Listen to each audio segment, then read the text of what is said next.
pourquoi il y a une mystification dans les termes de la science politique? Pourquoi la science politique repose sur une manière de voir, la politique qui, en fait, est de l'ordre, de la théologie et ne permet pas de saisir et d'analyser le réel.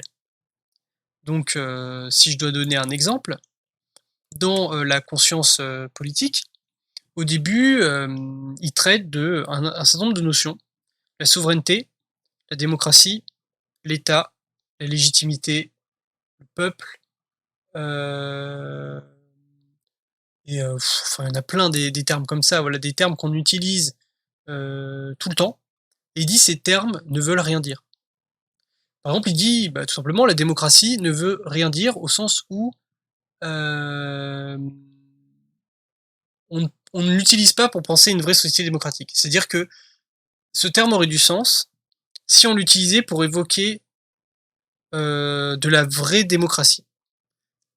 Par contre, là où il dit que c'est problématique, c'est que démocratie, c'est le pouvoir au peuple. Mais c'est quoi le pouvoir et c'est quoi le peuple? Donc là, évidemment, on va dire il ergote comme un philosophe, mais c'est vrai que ça pose question parce qu'il dit le peuple, c'est tout le monde sur un territoire. Mais si on est contre les territoires, les frontières et les États et les nations, c'est qui le peuple? Est-ce que le peuple, c'est les citoyens? Est-ce que le peuple, c'est les enfants aussi? Est-ce que le peuple, c'est les gens à partir d'un certain âge? Est-ce que le peuple, c'est une certaine vision politique ou est-ce que c'est tout le monde? Est-ce que le peuple, c'est les classes populaires contre les classes possédantes? Est-ce que le peuple, c'est voilà, il dit en fait, si on définit pas le peuple, ça n'a aucun sens de parler de démocratie. Pareil, le pouvoir, qu'est-ce que c'est le pouvoir? Le pouvoir, c'est le pouvoir collectif, c'est le pouvoir individuel, c'est le pouvoir de contrainte ou c'est le pouvoir d'agir? C'est voilà, donc il dit ça c'est pareil, c'est plein d'interrogations qui sont totalement concrètes et qui sont en fait l'objet de la politique, mais qui vont être passées sous silence au profit, voilà, d'argumentations, souvent un peu vaseuses et abstraites sur, les suites de, voilà, de la science politique. On prend des postulats en disant, on postule que, voilà, la souveraineté c'est ci, le truc c'est ça, sans rien définir et il dit: «Bah ouais, mais la souveraineté c'est quoi? C'est quoi la souveraineté?» Par exemple, quand on parle de souveraineté populaire, c'est la souveraineté de qui? C'est la souveraineté de faire quoi? C'est une souveraineté collective ou individuelle? La souveraineté économique, c'est la souveraineté de prendre des décisions économiques, mais par qui? Parce que la souveraineté économique, c'est la souveraineté de l'État, en général. C'est pas la souveraineté de l'individu. Battre monnaie, c'est pour l'État, c'est pas pour l'individu. Et donc voilà, c'est plein on va dire de problèmes de terminologie qui en fait ont des conséquences très importantes sur la manière de penser le politique. Geoffroy de la Gannerie en donne un exemple. Il dit, il parle de Judith Butler qui, s'interroge sur Occupy Wall Street et qui dit que voilà, Occupy Wall Street, c'est le renouveau du mouvement des agoras, c'est la démocratie, et cetera. Sauf qu'il dit le problème de cette vision-là, c'est qu'en fait, Occupy Wall Street, c'est quelques milliers de gens à New York qui disent des choses politiques. Et il dit le truc, c'est que ces gens-là ne sont pas le peuple. Parce qu'ils sont pas tout le monde. Ils sont quelques milliers de gens à New York qui disent des choses politiques. Et donc, il dit, le problème, c'est que, effectivement, s'ils délibèrent entre eux, ils peuvent faire une démocratie de quelques milliers de personnes à New York qui parlent de choses politiques. Mais ils peuvent pas dire nous sommes la démocratie, parce qu'ils n'ont pas demandé l'avis à tout le reste de la population. Et donc là, et je pense que c'est super important, Geoffroy de la Gannerie met le doigt sur le fait que l'activisme politique d'avant-garde ou le mouvement social ne peut pas, dans sa phase de conquête, être démocratique. Parce qu'en fait, il ne peut pas être le peuple, il ne peut pas être tout le monde. Donc il dit évidemment les gens disent le peuple parce qu'ils veulent donner une légitimité à ce qu'ils font et ils veulent le rattacher à un imaginaire.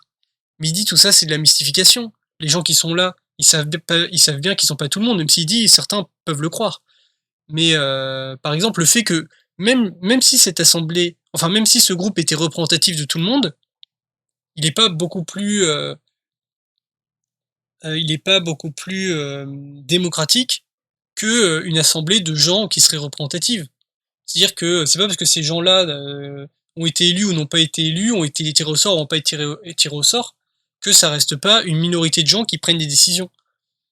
Et donc, par exemple, il dit, l'Assemblée nationale, c'est pareil, le fait de donner une sacralité à l'Assemblée nationale et de pas dire c'est un groupe de gens qui prennent des décisions politiques pour le reste de la population, c'est ne pas voir en fait la dimension individuelle de la décision politique. C'est le fait de la rattacher à quelque chose qui va être désincarné.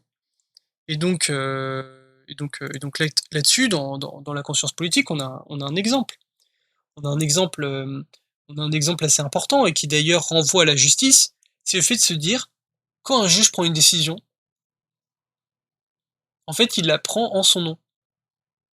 C'est-à-dire que le juge ne rend pas la justice, le juge prend une décision par rapport à un choix qui est lié à quelle est la majorité politique en place, quelle est sa vision politique, quel est l'état du droit, quelles est les interprétations qu'il peut en faire, quelle est la situation qu'il analyse, et quelles sont les personnes à qui il est confronté, euh,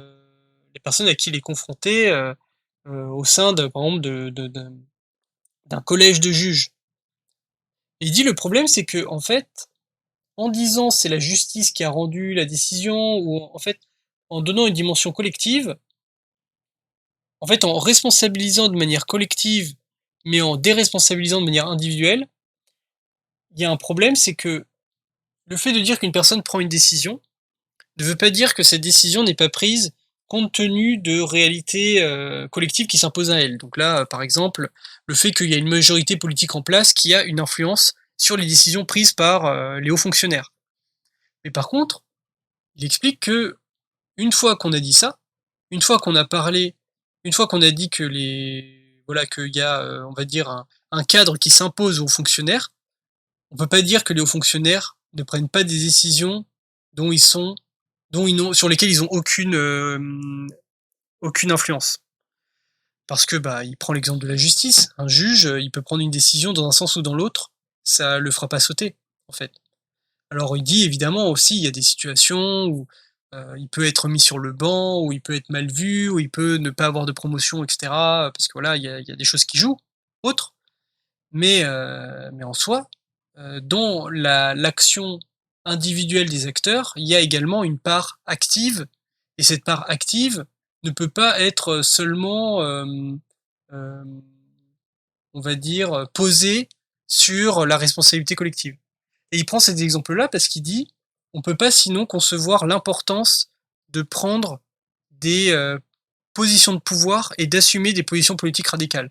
Parce qu'il dit, si on laisse les positions de pouvoir à des gens, on va dire, d'extrême droite, de droite, ou voilà, un peu mou, quoi, un peu des centristes ou du centre-gauche, en fait, ces personnes-là vont se taire face aux personnes qui vont s'affirmer dans l'espace du pouvoir. Il dit, s'il y avait plus de gens qui assumaient leur position dans l'espace du pouvoir, qui assumaient des positions de gauche radicale, en fait, du fait de la sécurité statutaire des juges, ils pourraient pas sauter, en fait. Et ça, c'est un truc qu'on a vu notamment dans les années 70, c'est-à-dire que plein de gens qui ont été poursuivis suite à mai 68, plein d'activistes, plein de personnes qui pratiquaient parfois le terrorisme politique, faut le dire, euh, ben, euh, l'importance des syndicats de magistrats et l'importance de l'implantation de groupes et de personnalités de gauche radicale a fait que on a pu poursuivre des personnes d'extrême droite et il y a des personnes de gauche qui ont pu être protégées en fait par l'institution. Parce qu'il y a des réseaux avec les avocats, avec voilà, il y a tout un jeu au sein de l'espace pour faire du rapport de force. Et il explique, c'est ce qui se passe à l'université en fait. C'est-à-dire si à l'université les universitaires se taisaient tous et disaient tous oui c'est vrai, le problème c'est l'islamo-gauchisme, en fait il y aurait un problème. Et ça, la Guennery en parle souvent parce qu'il dit la raison pour laquelle les gens sont obsédés par l'université, c'est parce que c'est le seul espace, on va dire, institutionnel où l'extrême droite n'est pas la bienvenue et ces intellectuels médiatiques non plus, parce qu'en fait, ils sont considérés comme ayant une pensée qui est juste pas scientifique, qui repose sur rien. Et ça, ils ne supportent pas, parce que c'est un espace de légitimité que eux-mêmes considèrent, et donc le fait d'être rejeté de cet espace-là leur est insupportable. Mais il dit, la science et la méthode scientifique en elle-même est un obstacle à l'extrême droite, parce qu'on ne peut pas être scientifique et d'extrême droite. Et donc du coup, il dit, bah voilà, il faudrait renier la science et, euh, et la conscience politique pour, pour voilà, avoir une, une, comment on appelle ça, une science qui serait à l'université et d'extrême droite. Parce qu'il dit, bah, à partir du moment où elle serait là, c'est que la science n'existerait plus comme méthode. Donc voilà, donc ça, c'est toutes les pistes qu'explore Geoffroy de Laganerie, qui est vraiment sur la manière qu'on a de parler de politique et et dans quelle mesure ça nous neutralise sur nos propres critiques, notamment nos critiques systémiques, notamment nos critiques de choses concrètes. Donc par exemple, il dit, euh, lorsqu'on va dire c'est la faute de la société sans définir ce que c'est la société, parfois on oublie de parler des oppressions concrètes des gens, ou de l'existence des classes sociales, ou de d'autres dimensions en fait, qui sont réelles, qui sont concrètes et qui sont vécues, mais qui vont être effacées par des notions plus génériques, qui d'une certaine manière sont moins polémiques et moins en fait plus polysémiques, et donc voilà, moins aisées à manier pour dénoncer quelque chose de particulier.